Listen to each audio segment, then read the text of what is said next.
음, 제가 매일 실시방을 하면서 항상 한 섹터 정도는 제가 꼭 꼼꼼하게 챙겨보거든요. 물론 전체 섹터를 되도록이면 다 보려고 하는데 오늘은 특히 이 전기차 충전 관련해서 전체 많이 떨어져가지고 전기차 충전 관련해서 볼게요.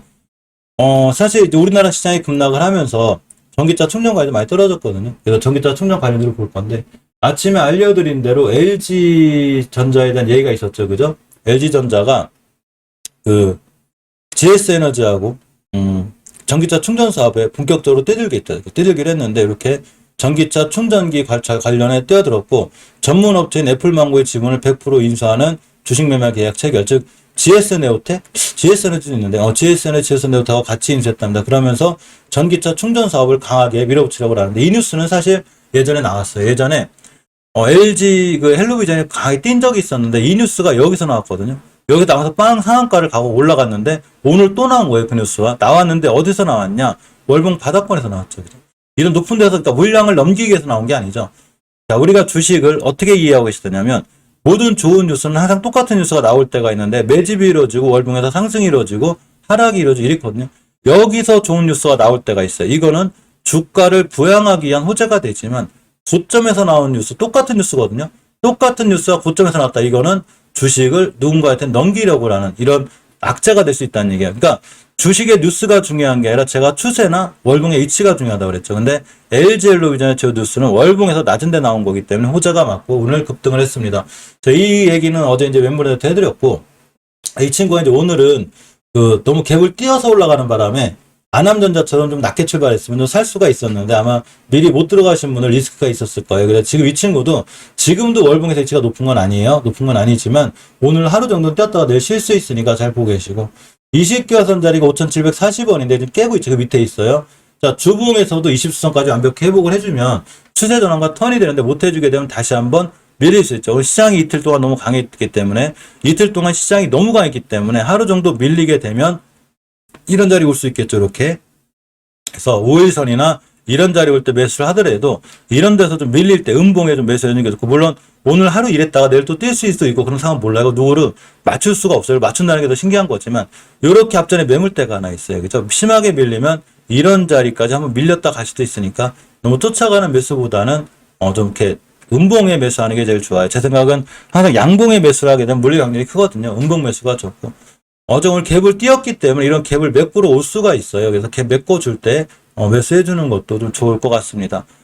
자, 휴맥스 모빌리티를 갖고 있고 이런 휴맥스란 주가도 사실은 전기차 충전 관련해서 굉장히 좋은 이슈가 있는데 시장의 급락을 못 피해 갔습니다. 이 친구도 제가 예전에 말씀드렸었는데 그래서 충분한 매집봉이 있었다고 생각했거든요. 이런 긴 꼬리는 절대 개인이 만들 수 있는 게 아니에요. 근데 시장이 급락해서 누군가 짱 밀었죠. 누군가 짱 밀었는데 누군가는 싸게 사겠죠. 주식을.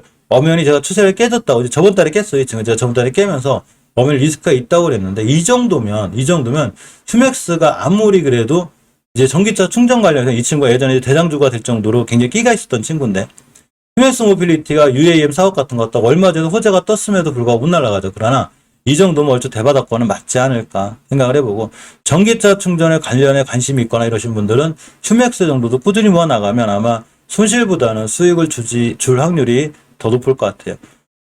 일단 5일선 아껴야 되겠죠. 그죠? 여기가 어째 시장이 끔찍했을 때이기 때문에 앞으로 하루 이틀 3일 시장이 조정이 받을 때도 역시 5개월선과 5일선 같은 자리는 최소한 이탈하지 않는 자리. 더군다나 대바닥은 당연히 안 껴야 되겠죠. 우리나라 지수 자체가 코로나 때만큼 밀렸으니까 웬만한 종목들이 만약에 코로나 때만큼 밀려있다. 그럼 추가로 매수해 주는 것도 괜찮을 것 같아요. 휴맥스가 움직이면 항상 휴맥스홀릭스도 같이 움직여요. 이 친구도 이 정도면 그죠? 이제 여기가 이제 코로나 때인데 이 정도면 좀 많이 밀렸고 추세라면이 깨져 있는 거예요. 좀 더 안정적으로 사는 건 주봉에서 5호선 돌파할 때 사도 되고 이전 바닥 지수가 폭락했을 때 바닥이 저점이 3,000원대니까 지금 들어가면 3,000원대만 깨지 않으면 들고 갔을 때 역시 수익을 줄 확률이 훨씬 크지 않을까 이런 생각을 가져봅니다.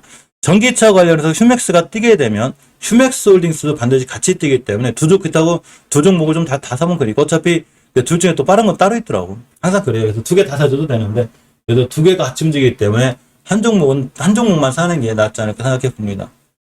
원래 RT캐스트도 추세가 엄청 이뻤었거든요. 제가 엄청 이쁘게 보고 있었는데, 그냥 깼어요. 그냥. 대단하죠.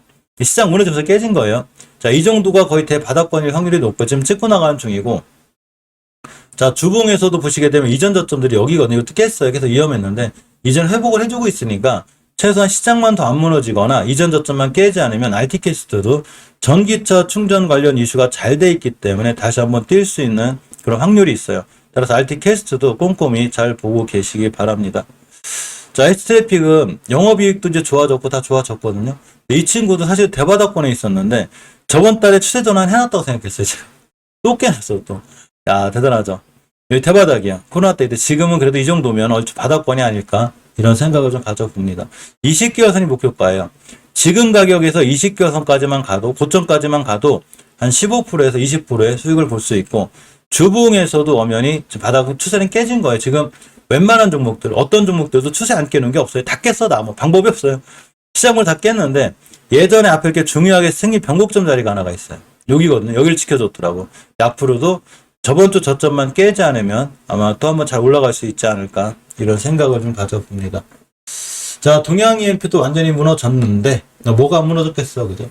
자, 동양 EMP는 동양 EMP가 약간 제가 안 그래도 다른 종목들보다는 약간 리스크가 있게 본 게 이거거든요.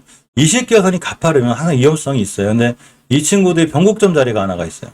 5개월선의 변곡점이거든요. 여기에 둥그스럽게 들어간 이 부분 여기를 깨면 안 되길래 제가 좀 걱정을 하긴 했는데 안 깨더라고요. 당연히 안 깼고 저점이 12,150원. 그러니까 12,150원 때만 안 깨면 이 친구는 지금부터는 아마 돌아나갈 수 있지 않을까 이런 생각을 좀 가져봅니다. 딱 저기가 월봉에서 변곡점인데 주식은 절대 일봉만 놓고 해석하시면 안 돼요. 월봉, 주봉 이거 세 개를 다 조합으로 해서 해석할 줄 알아야 내가 어디서 주식을 살지를 미리미리 알 수 있습니다. 포스코 ICT를 좀 볼게요. 자, 월봉에서 보게 되면 여기까지 찍을 수 있었는데 찍었어. 야, 여기를 찍냐? 진짜 시장이 안 좋긴 무지하게 안 좋았구나. 자, 저점이 5,750원이 되고 주봉에서 보게 돼도 그죠? 이런 자리들. 이전 저점 자리가 월봉에서 의미가 있죠, 지금. 이 꼬리 다른 자리가 월봉에서 보면 여기 20개 변곡점이거든요. 절대 이탈하면 안 돼요. 그러니까 이 친구도 마찬가지로 시장 폭락했을 때 저점 5,000원대는 그래도 한번 매수해 볼 만한 그런 위치에 있지 않나 생각해 보고 상황이 나쁘거나 그러진 않아요. 포스코 ICT도 단지 앞에 대형주 붙은 거 있잖아요. 포스코라든가 뭐 그 뭐야 현대라든가 LG라든가 대형주 중에 포스코 ICT는 조금 느려요. 이 앞에 이 대형주 붙은 거 중에 그래서 못 올라간다 맞출 수 있는 게 아니라 딱 5,000원대만 이탈하지 않으면 지금부터는 좀 바닥권이 형성되지 않았나 이런 생각을 좀 가져보고 암호센스도 유무선 충전기 사업 관련해서 잘 연결이 돼 있는데 야, 이 친구도 상장했을 때 저점이 여기 찍었어요. 여기. 그러니까 최소한 상장 저점은 안 깬 거예요. 잠시만요. 어제가 이 자리까지는 깨지 않은 게 되고 자, 주봉에서 보게 돼도 그죠? 이 정도가 12,000원대가 상장했을 당시에 최저점이기 때문에 이런 자리 깨지 않는 자리를 잘 보고 있는 게 중요합니다. 디스플레이텍도 역시 전기차 충전소 관련주인데 이 친구는 어차피 제가 이 오른쪽 산이라고 그랬거든요. 이런 친구들이 떨어지는 건 저는 그렇게 시장 때문이라고 꼭 생각을 안 해요. 왜냐하면 왼쪽 많이 올랐죠. 왼쪽 산. 왼쪽 산에 많이 올라온 종목은 오른쪽 산을 타게 되면 크게 무너질 수 있는데 특히나 20개월선을 깨는 순간 위험하죠. 그래서 제가 디스플레이텍은 잘 올려놓지는 않았어요. 예전에는 있던 친구들이 예전에는 원익 P&E가 대장주고 이 친구가 부대장주였거든요. 근데 이런 친구들이 지금은 예전에 많이 올라왔기 때문에 많이 떨어지는 거에 따라서 이 친구는 여기가 바닥이라고 보기 힘들죠. 우리가 지금 살려고 하는 친구들이 어디 있냐면 다 여기까지 떨어져 있는 거예요. 여기까지. 이게 코로나 때거든요. 코로나 때까지 떨어지고 있는 친구들을 보고 있는 건데 이런 친구들은 지금 물릴 수는 있어도 다 크게 올라가거든요. 근데 디스플레이텍은 만만한 종목이 아니죠. 앞전에 많이 올라오고 급락을 하고 있기 때문에 여기까지 올라갈지 다시 반등일 줄 몰라요. 나 지금은 바닥은 아니다. 완전 바닥은 아니다라고 보는 게 맞고 그냥 단기적으로 대응할 때는 최소한 일봉에서 5일선 정도는 깨지 않아야 되고 우리가 지상과 지하로 나누는 일봉에서 241선을 이제 파고 들어왔죠.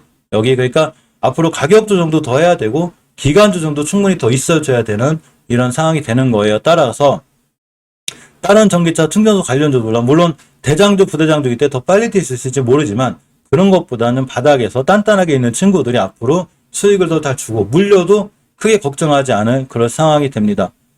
자, 원익 P&E도 이제 대장주였어요. 그러니까 이런 친구들이 엄청나게 올라갔잖아요. 그러니까 지금 오른쪽 산을 타는 거 어찌 보면 시장하고는 상관없이 어찌 보면 당연한 건데 여기 변곡점 자리가 하나 있어요. 이번 달 종가상 이거를 깨게 되면 엄청 크게 무너져요. 가격을 알려드릴게요. 얼마가 되냐면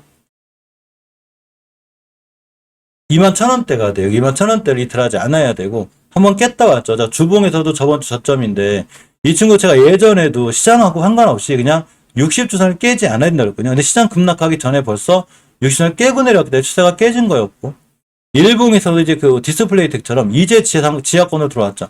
자, 우리가 이제 가격 조정 기간 동안 할 건데 물론 이제 상황에 따라서는 이렇게 바로 반등해 주기도 하거든요. 240원 깨졌다가 근데 지금부터는 어쨌거나 깼기 때문에 지하권으로 들어온 거예요. 따라 반등하더라도 241선이 강력한 저항선이 되게 되고 시간, 즉 옆으로 갈 수 있는 시간이 꽤 걸리죠. 보이지 않나 이런 생각도 좀 해봅니다. 시장이 좀 많이 걸릴 거예요. 그죠? 자, 롯데정보통신도 엄연히 추세가 하향 중이었어요. 이 친구는 원래 깨져 있었고 예전에 코로나 때 대바닥 여기거든요. 하방으로 완전 열려 있어요. 아직도 열려 있고 예전에 코로나로 급락하기 전에 그 우리나라 주식이 급락하기 전부터 제가 이 친구는 어차피 추세를 깨놨기 때문에 위험하다고 그랬거든요. 그러니까 시장 급락하고 상관없이 어차피 하향이기 때문에 조심해야 되고 자, 주봉에서도 5주선 돌파 안착, 그러니까 추세를 전환해주는 5주선을 돌파 안착해줄 때까지는 아직은 추세 전환이 된 게 아니기 때문에 지금부터는 시간이 좀 더 걸릴 수 있는 그런 상황이 됩니다. 자, 일봉에서 짧게 대응할 때는 5일선 깨지는 자리가 많겠죠. 이전저점 깨면 안 돼요. 추세가 하향이기 때문에. 자, 현대표천이 또 월봉 대바닥에서 이제 추세가 하향 중이었거든요. 자, 이때도 이 친구도 시장 급락하고 상관없어요. 그래서 시장이 좋을 때도 추세를 깨놨기 때문에 제가 대바닥으로 밀릴 수 있다고 그랬는데 지금은 이제 거꾸로 야, 이거 코로나 때 저점이거든요. 코로나로 증시가 폭락했을 때 저점까지 밀렸기 때문에 이 친구 이제는 어느 정도 좀 바닥이지 않을까 생각을 좀 가져보고. 자, 주봉에서도 이전 저점 같은 자리 깨지 않는 자리에서 보면 여기서는 더 이상 안 밀릴 확률이 높아요. 아니, 코로나 때 저점이 여긴데, 그죠? 그렇지만 바로 급반등한다기보다는 좀 시간을 갖고 역시나 가격 조정이 이제 들어왔기 때문에 충분한 시간을 갖고 반등하고 떨어지고 이렇게 될 수 있는 확률이 좀 있습니다. 따라 전기차 충전 관련해서 관리 종목들 예전도까지 볼 건데 결론적으로 LG 헬로나 휴맥 스맥홀딩스, RTKS, SFP, 흥양 EMP, 포스코 ICT, 아모센스 요 정도까지는 그래도 월봉에서 어느 정도 바닥까지 떨어졌고 추세가 좀 잡혔는데 추세가 잡혀가려고 하는데 예, 박사님 들어가세요. 근무 조심해서 하시고요. 항상 건강 조심하시고 이 디스플레이텍이나 원익PN이 롯데정보통신 이런 친구들은 아무래도 좀 원체 추세가 원체 하향 중인데다가 특히 디스플레이텍 원익PN 얼굴 높으니까 조금 더 타이트하게 순절 라인 잘 잡고 조금 더 타이트하게 조심스럽게 대응해야 되지 않나 생각해 봅니다. 전기차 충전소 관련주들은 여기까지 살펴볼 수 있는 걸로 할게요. 지수가 3%만 하락해도 밤대 매매가 쏟아진다고 합니다. 그러니까 개인분들 꼭 신용이나 이런 거 너무 무리해서 쓰지 마세요. 지금은 그렇게 쓰지 않는 게 중요하고 규제 완화 얘기가 좀 있어요. 그러니까 올해 제가 영상 처음 찍을 때 대기업들이 많은 그 투자를 하죠. 막 몇 조씩 막 투자를 하는데 그게 바로 정부의 규제 완화에 대한 기대감이 좀 있어요. 그런 규제 완화에 대한 기대감이 좀 있는 게 좀 사실이고